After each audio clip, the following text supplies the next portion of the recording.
All right, what's going on, guys? It's Jonathan McFadden again, back with Simple Sports, and just a quick update for the channel and for the whole brand online, I guess. So I haven't done a couple videos. I haven't done any videos since game 2, I think it was. I did the first video.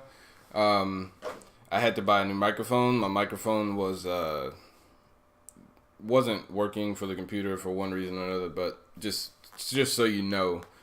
That's why. And I would have used the microphone audio from the camera, but the camera I have right now, and my current setup, the audio just didn't sound that good. And to be honest, this one doesn't sound great either, but it will suffice until I can get some new equipment. So that's the story behind that. But nonetheless, welcome back. If you were following me, I did do some tweeting during the games and also posted some stuff on Instagram and Facebook. So by all means, go check that stuff out for sort of a recap on my thoughts throughout this entire thing. But today I just want to give my quick thoughts on and sort of cap off the NBA season because quite frankly, I was disappointed in this year. So I kind of want to get over it and sort of reset and work my way through the off season of both NBA and also working into football. So with that being said, let me just give my quick thoughts on Game 5 of the NBA Finals. First of all, congrats to the Warriors for their second title in 3 years. It was nice to see someone else win it, I guess. Now we're going to deal with them for years to come, obviously, but it's nice to sort of break up the monotony of Lakers, Spurs, and then you had the Heat for all those years. And that's pretty much, I mean, for someone of my age, like that's pretty much all we've known is Lakers or Spurs are going to win it. And then, the Heat jumped in there for 4 years and they were the talk of the town. And then when LeBron went back to the Cavs, although a lot of people actually didn't think they would win the finals or even get to the finals their first year, but nonetheless, they have 3 years in a row. So have the Warriors. The Warriors won 2 of the 3.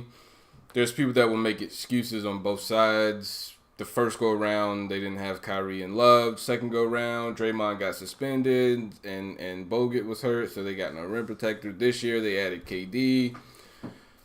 It doesn't matter. I never really like to look at those things. I always study the circumstances just because when you get into those arguments or those debates, they do matter. But for me, largely, I could live without those experiences. I'd rather just talk about who won and why they won in terms of the game. And listen, the Warriors had the better team. I think most people acknowledge that heading into this, except for the real hardcore LeBron fans and Cavs fans out there. Sorry to you guys, but reality is reality. And I try to live in objectivity when it comes to sports. Obviously, everyone has their biases toward their teams and whatnot, but when you're talking about sports and the ins and outs and how this is done and how the game is played, you got to be objective, and I try to be objective as much as possible. So, quickly about the game. First of all, I'm happy for KD. I think he deserves a championship. I didn't want him to be one of those guys like Barkley or like Marino that's like, they're an all-time great, but they don't have the chip to validate it, and it's disappointing. So I'm glad he got over that hump. It would have been really disappointing for him to have reached in his career and never have gotten a title, given how talented he is. My second point is I think the LeBron MJ stuff needs to stop. There's a tier. I try because as someone who didn't see a lot of these guys play, and I do this with all sports, so it is consistent. I don't want to rank players. I think there's a couple people that are kind of no question at the top. And for example, like MJ is at the top of the basketball discussion, right? And then there's a lot of names that need to be mentioned right after that. Same goes with football. You have people like Tom Brady, who now people say, okay, he's sort of the well, there's some people that question it, but for the most part, by and large, most people say that Tom Brady is the greatest to play the quarterback position. Fine by me. And I'm cool with those things. It's the afterthought that I have an issue with. So, for example, MJ and LeBron, right? Well, listen, LeBron is great in his own right, but we can't be so quick to just pass by the all-time greats like a Shaq or Kareem or Bill Russell or Jerry West or a Magic Johnson, Larry Bird, Kobe Bryant, Tim Duncan, and countless others, Isaiah Thomas. Like, yes, I get it. Like, there's a lot to do with physical talent and how many rings you won. And I think the only argument for LeBron is that he will have, in a lot of cases, better number than a lot of guys. And in some of those cases, even far better. But at the end of the day, like, you have to take into account a lot of things. And this is where I was talking about the circumstances, right? You have to take into consideration, well, he has a losing record in the finals. He's 3-5. Forget all the other stuff. He's 3-5 in the finals. And to me, that doesn't say second best player of all time. Now, maybe he has the second best talent or the best talent, or, you know, a lot of things are arguable. But what you can't say, to me, is when you make statements like that, they carry weight and responsibility. And if you're going to sit here and tell me that the second best player of all time or the best player of all time has a losing record when it counts the most, I can't buy that.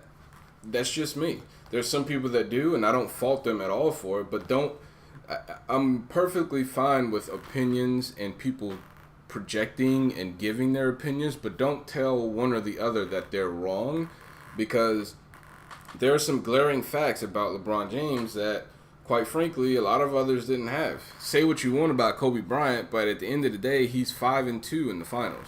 Say what you want about Magic Johnson, but he had 5 rings. I don't know his record. I think he was 5-4, because I think he went to 9 finals, if I'm not mistaken.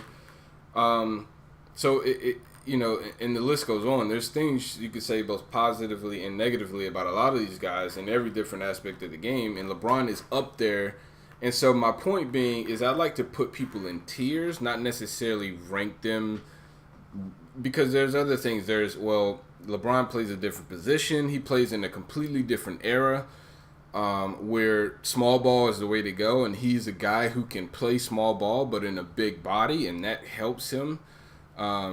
So there's a lot of things to be considered when you make statements like that. His impact on the game, and he's had a massive impact on the game. And I talked about this a little in my earlier video. I'm going to do another video here soon, specifically talking about my thoughts on LeBron James. But he's brought a huge impact to the game, considering, obviously, the championships, the consecutive finals appearances, his economic impact, because let's be real here, LeBron James is a business, and wherever he goes, he brings money with him.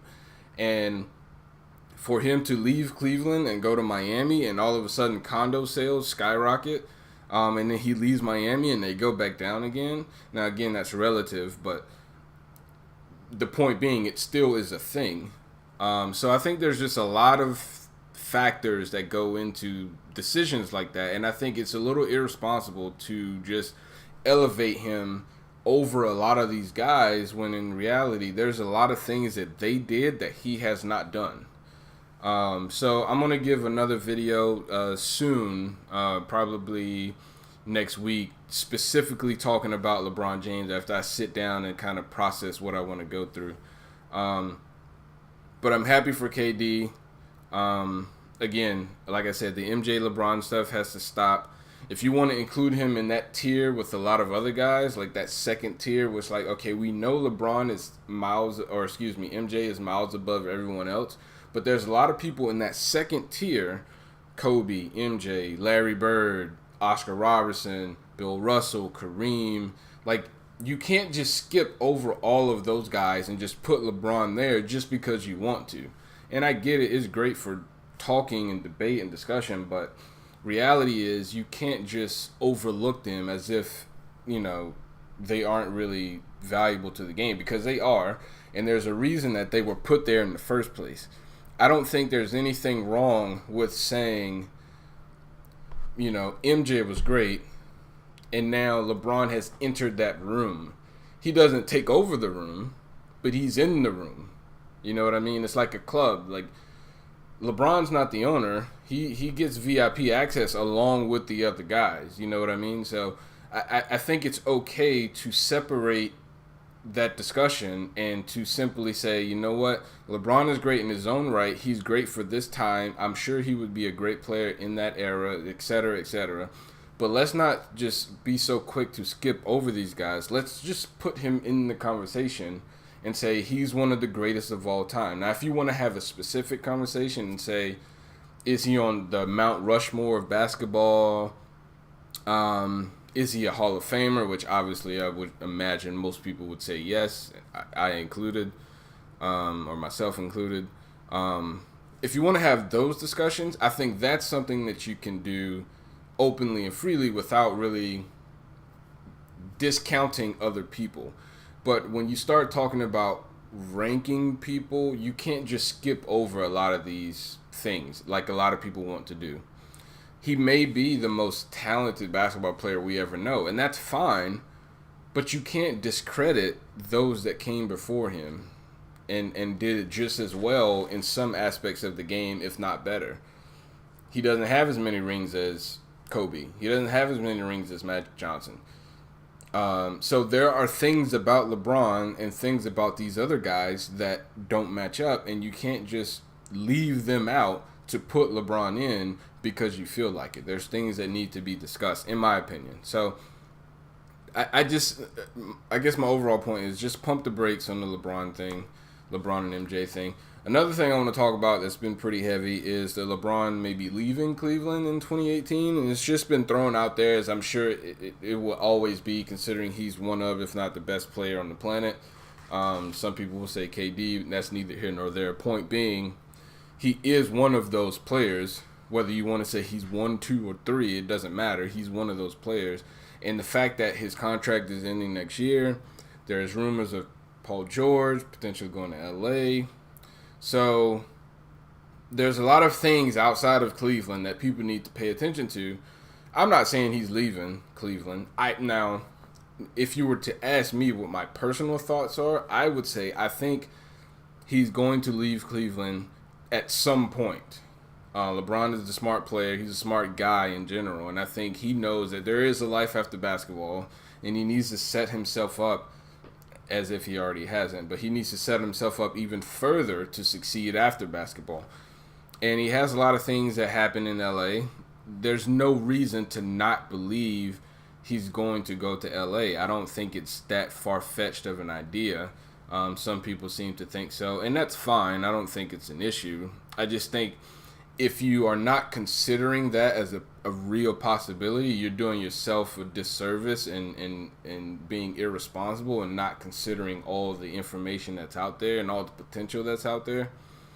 And I think that is one of the things that could happen. Of course, the general thought is that the Warriors are going to stay together. So you're going to have to contend with them for the next 3 or 4 years, because those guys, if things go the way that people seem to think that they're going to go, they're not going anywhere. They're going to be right back in the finals next year. So I guess the stories going into the offseason are going to be who are the teams that can or are the closest to maybe a move or two away from challenging both the Cavs and the Warriors in the East and the West. And that's also given that LeBron stays in Cleveland. What if he decides to leave Cleveland next year? What if he decides to further upset the balance of the NBA and go to the West side? What if he decides to bring someone from the West to the East? What if he decides to sort of pull a Golden State and say, well, Paul George isn't going to beat us, much like KD, at least in theory, wasn't going to beat Golden State. Now, there are people that will argue that. And I even agree that maybe they would have beaten Golden State given, the proper pieces in place. They were close, obviously. They were up 3-1, so it's obviously possible. But Golden State looked at Durant and said, he's not necessarily going to beat us, but we don't want to have to deal with him either. And I made this comparison, and I think someone else did. on FS1. I want to say it was Colin Cowherd. I don't remember where, but it made perfect sense to me. So Kevin Durant is Gronkowski for the Patriots, right? He's extremely valuable. He's unguardable. He creates nightmares on defense and so forth and so on. But you can win without him. As they showed in 2015, they won without KD, and they were up 3-1 on the Cavs last year without KD. So they don't need KD. But it makes things, it's definitely nice to have KD, and I'm sure the Patriots would love to have Gronk in the lineup at all times. But they're good enough to win without him. That doesn't make him any less valuable. He showed his value because every time the Cavs tried to make a run, KD was there to put a stop to it. So there is value there. It's just you can win without him. But if you have to go against that person, there's nothing wrong with just moving him out of the way. And if by moving him out of the way, you also add him to your side, you kill two birds with one stone and you make your team that much better. So it's going to be hard to contend with them for the next couple of years. I don't think that there is a single realistic move that the Cavs can make on that roster to make that an even series. Now, I think there are some moves they can make to make it go further, 6-7 games. I think the stories with Paul George, I think they can make that happen, obviously, and also make that series go 7 games. That would be interesting to see. I still don't think that quite puts them over the top. So that's going to be an interesting storyline heading into next year, seeing what pieces the Cavs can add and move around to help contend with Golden State. But all in all, I was a little disappointed with the season. Not so much that it was a bad season. It was more of like watching a movie that isn't that great and you already know the ending. It's like you watch a movie that's on just because it's on, not necessarily because you really want to see it. And you know the ending, but it's worth a watch. That's how I felt about the series. It's like we knew this heading into the season. So when they finally closed the deal at 4-1, which easily could have been a sweep, it wasn't a surprise, which is part of the reason why I haven't been super pressed to get content out, even though I should have been. But I just wasn't excited to talk about it because it's something that we all knew from the beginning. So it will be, I think next year will be the interesting season. Now, I don't think it will help the regular season at all.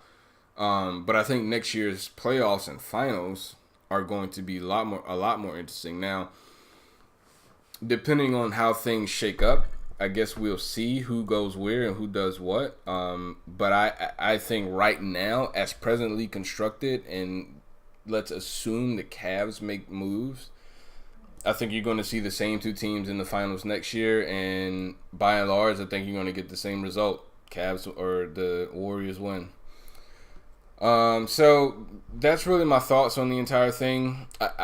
I don't get involved in a lot of the outside stuff in as far as like, well, how does Russell Westbrook feel about this? Who cares? Now as a fan of Russell Westbrook, I hope he is taking note of what's happening and saying, you know what? If I play a slightly different way, maybe I can get a little bit further. Who knows? And the same goes for other guys, James Harden, John Wall, the list goes on, Carmelo Anthony. I mean, all these guys, I hope they are taking note. I hope the entire league is taking note, not only what the Warriors are doing, but what the Cavs are doing. Because I'd like to see the NBA season get more competitive. It is one of the most fun sports to just watch. Whether you have a vested interest in it or not, there's constant action. There's ups and downs. So it's one of the most entertaining sports to watch just because of how action-packed and fast-moving it is.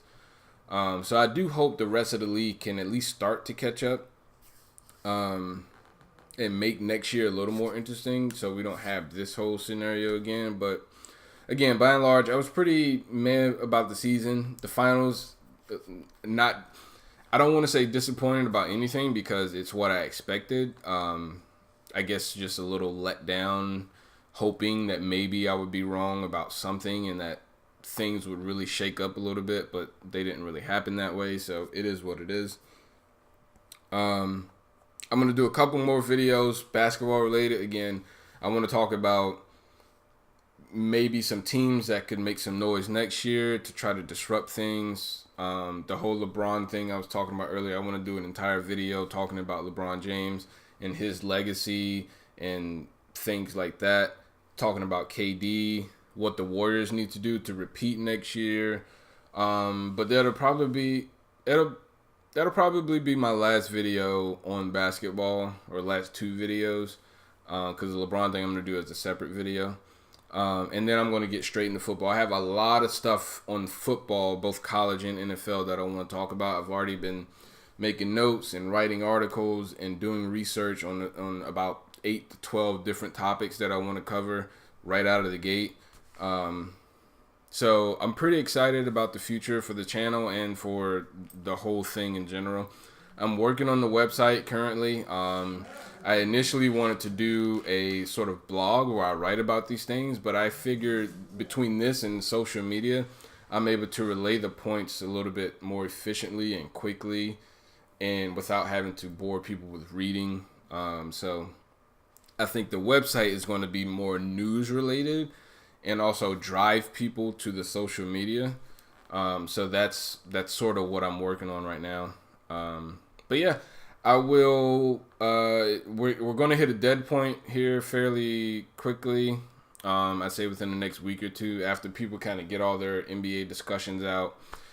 I'm not really into baseball. I recently started like following a little bit, but not nearly enough where I feel comfortable talking about it. And the other sports that I like, such as soccer, I'm not going to talk about that just because most people probably don't care.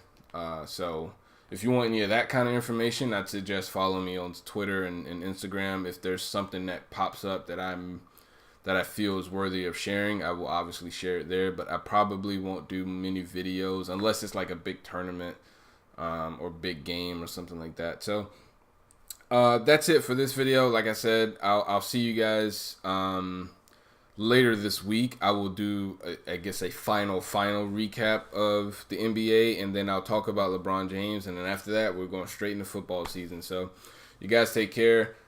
Link in the description for all the social media stuff. Follow me there for daily posts. That's where I do most of my talking, especially on Twitter. I tweet a lot more than I used to tweet. I don't tweet any on my personal account, but I will tweet a lot here. Again, I love talking sports. So with that being said, I'm going to wrap this one up. It's actually twice as long as I want it to be, but nonetheless, I said everything that I wanted to say. I just kind of got caught up in it. And again, that's part of this whole thing. Like, I don't want scripts. All I want is the topic. Give me a couple topics and let me just go. So there is no script. I may go completely off the rails. That's just the way I operate. Anyone that knows me personally knows that conversations with me start in one place and they end halfway across the world. So, like I said, links in the description for all that good stuff. Website's coming soon. Couple more videos coming soon. I'll see you guys next time. Peace.